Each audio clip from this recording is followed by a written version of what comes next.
Hello guys, நான் உங்கள் teddy சமையல் பேசுகிறேன். இன்றைக்கி நம்ம குடமிளகாயில் தொக்கு எப்படி பண்ணுறதுன்னு பார்க்கலாம் வாங்க. வெங்காயம், தக்காளி, பச்சை மிளகாய், குடமிளகாய் எல்லாத்தையும் வெட்டி கட் பண்ணி வச்சுக்கோங்க. ஸ்டவ் ஆன் பண்ணி கடாயை வச்சு கடாயில் எண்ணெய் ஊற்றி எண்ணெய் காஞ்சதும் கடுகு ஜீரகமும் போட்டுக்கோங்க. அது ரெண்டு பொரிஞ்சதும் பச்சை மிளகாயை போட்டு வதக்கிக்கோங்க. அப்புறம் வெங்காயம் இது நல்லா பொன்னிறமாக வறுத்துக்கிட்டே இருக்கும்போது கருவேப்பிலையும் ஆட் பண்ணி வதக்கிக்கோங்க.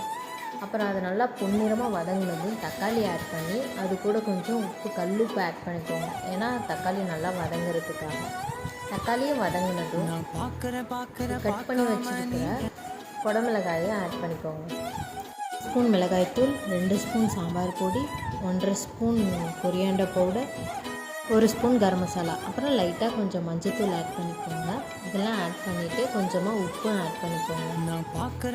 நல்லா கிண்டி விட்டுகிட்டே இருங்க. 15 மினிட்ஸ்க்கு ஒன் டைம் ஓப்பன் பண்ணி திரும்ப கிண்டி விட்டுக்கோங்க. அப்போ தான் தொக்கு பதத்துக்கு வரும். ரைஸ் நம்மளோட